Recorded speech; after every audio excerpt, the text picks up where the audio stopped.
Audio Jungle.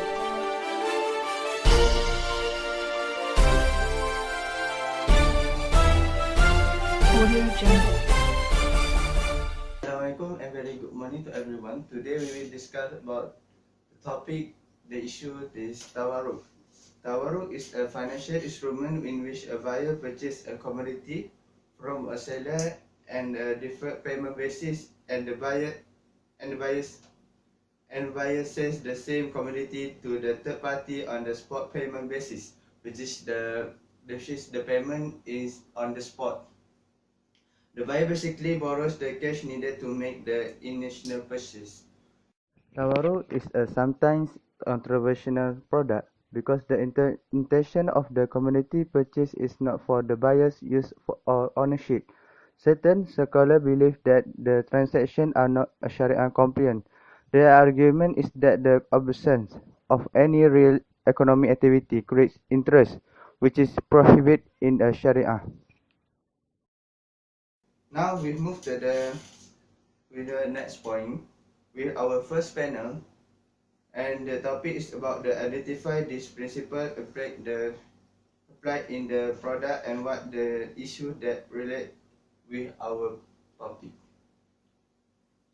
So the panel is now on air. So we move to our first panel. Assalamualaikum warahmatullahi wabarakatuh. My name is Karinisa binti Azmi. My metric number is 27298. Okay, in Tawarruq, there are two common kinds of Tawarruq applied in the product. First one is classical Tawarruq, which is Al-Tawarruq Al-Fardi. Second is modern or organized Tawarruq, which is Al-Tawarruq Al-Munazam. For classical Tawarruq, is buying a product from the dealer who possesses it by considered payment. At the point, the buyer offers the product for cash to others than unique vendor to get cash. For organized Tawarruq is buy the product by the individual, which is Mustawarriq from local or is international, advertised by conceding installment. At the same time, the Mustawarriq inquires the lenders as his possesses capacitor or financial operator or through the particular understanding with Mustawarriq for offering once more at the spot with the lower cost. Okay, the application of Tawarruq in Islamic banking sector considered as a substitutions of mudarabah term deposit account in case of deposit account, and it could to be backed by wakalah. Consequently, the bank is chosen as an administrator of the client to purchase an item from a supplier. Next, modus operandi of organized Tawarruq. Islamic bank buys warrants from seller A and pays spot at that point, offer itself to the counterparty. After that, counterparts accept the offer from Islamic bank. He will purchase the warrants promised on a considered payment, and the markup and the repayment date are pre-concurred. The counterparty chooses Islamic bank as an operator to offer warrants for its sake. At that point, Islamic bank gets to be a specialist in offering the warrants to another merchant B at that spot. On the other hand, the warrants can be sold and advertised within the open market by the counterparty. The counterpart will pay as a considered installment to Islamic bank. This installment happens at a pre-concurred time afterward on a comprises of the vitality of the major purchase in expansions to pre-agreed markup.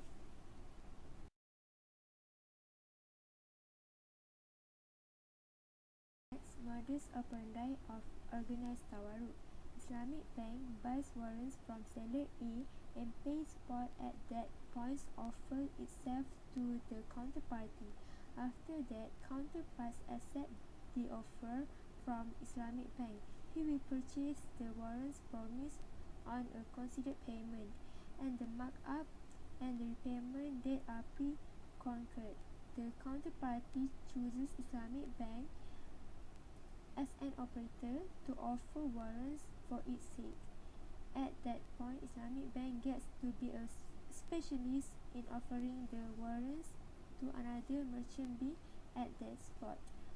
On the other hand, the warrants can be sold and advertised within the open market by the counterparty.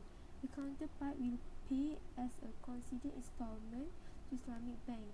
This installment happens at a pre-concurred time afterward on a comprises of the vitality of the major purchase in expansions to pre-agreed markup.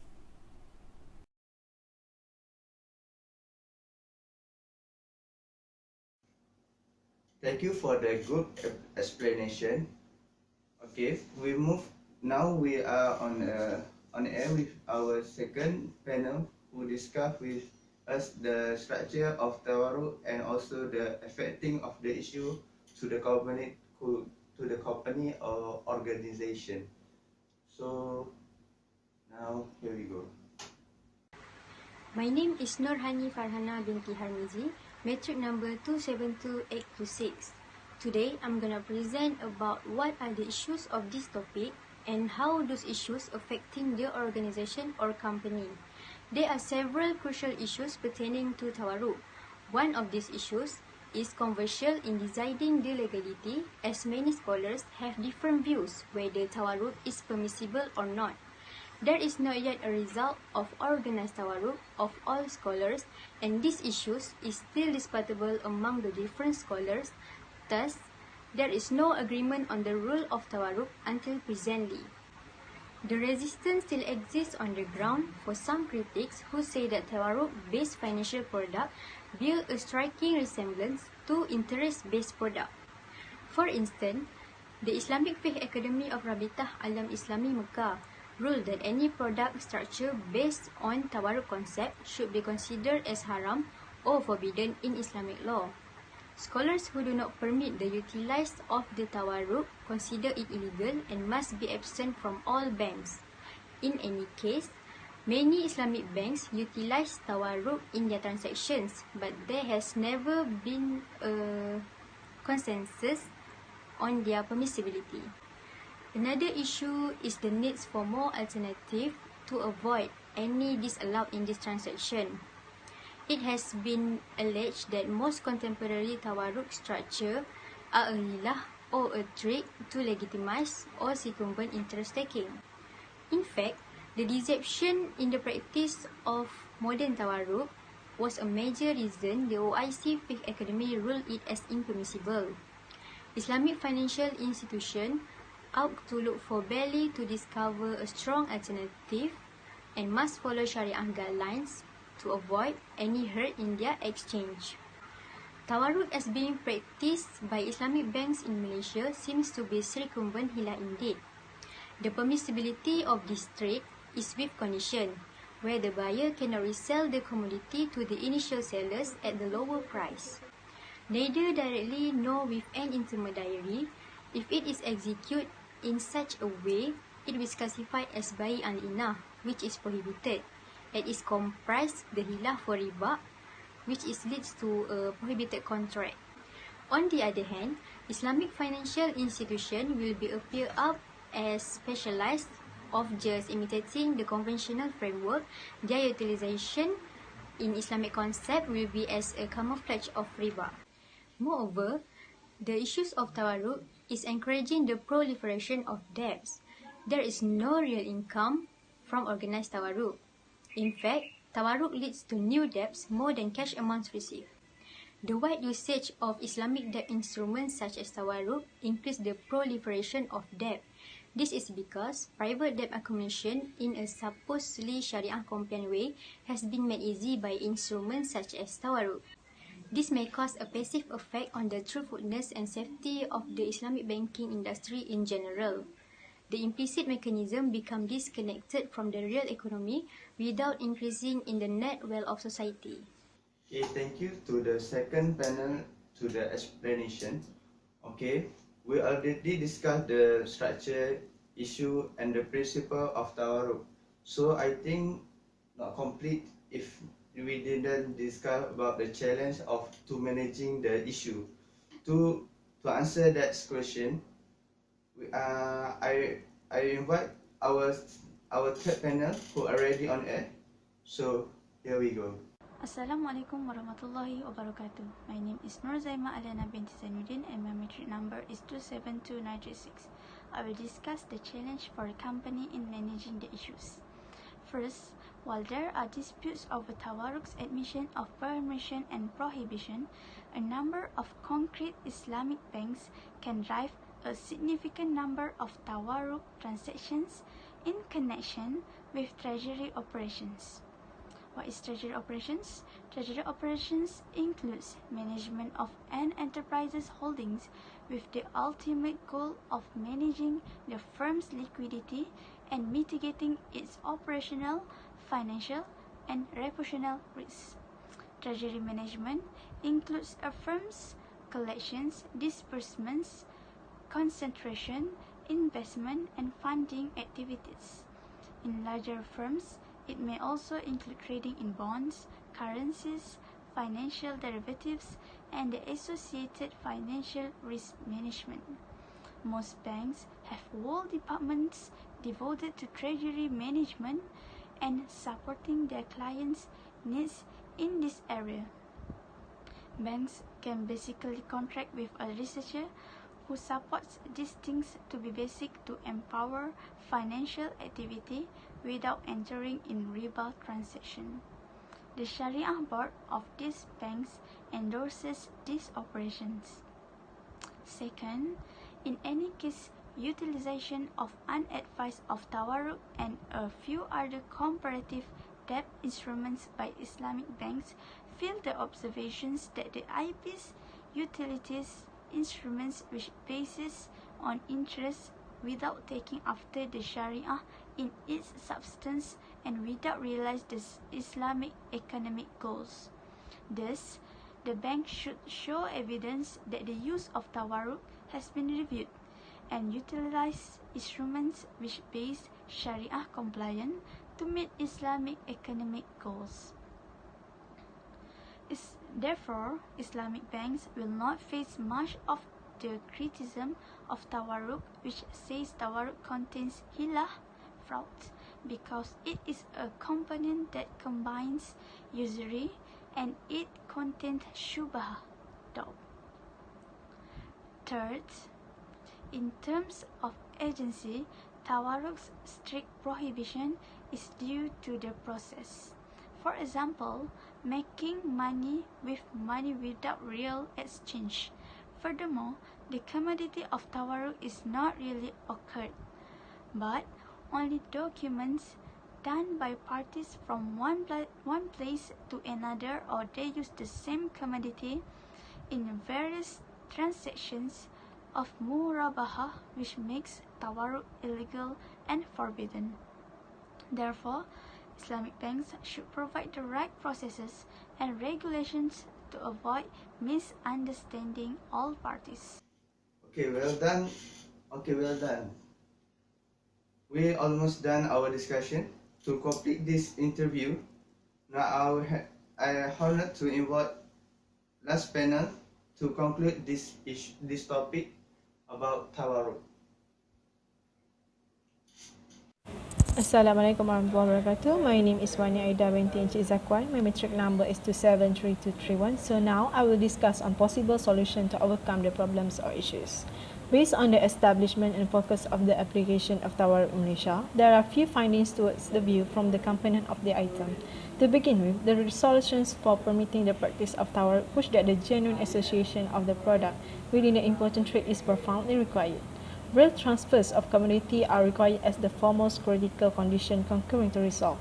In expansion, Sheikh Abdul Al-Aziz Ibn Baz, which is the legal authority of Saudi, specified that the bank ought to buy and have control over the products. Besides, Tawarruq indicates that those net income alternately and additional costs must firstly have to be agreed by both parties.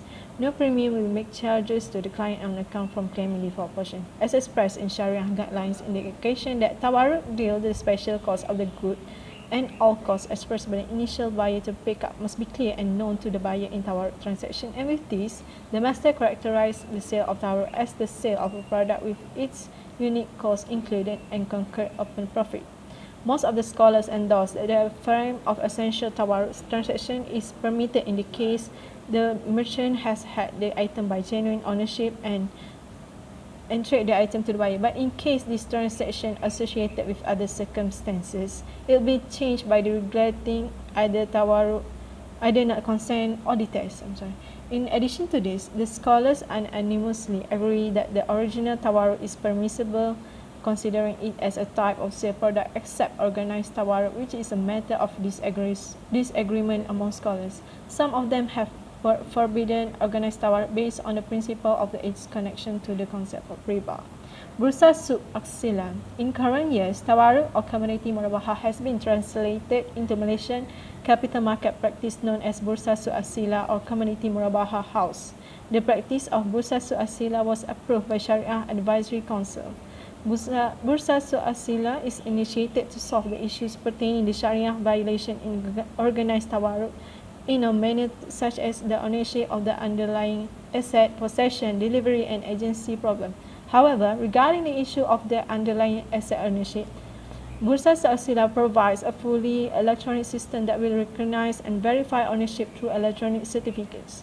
The contract specification will also be given to every single asset and will be made known to all parties. It is also stated in Bank Negara Malaysia for Tawarruq, the asset is recognized by Sharia as valuable, identifiable, and deliverable. However, the doubt still arises among the industry players on the real physical asset, whether it really exists, especially when it involves huge number of transactions. To alleviate this concern, Bursa Malaysia has introduced other commodities such as more specification on CPU and intangible assets such as telecommunication and television airtime. Moreover, on the issue related to the possession and delivery of commodity, Bursa Malaysia allows for physical delivery to the buyer. The issue is that the additional charge imposed for the delivery that is not included in the selling price in the very beginning. This shows there are two separate prices, which is for delivery and non-delivery.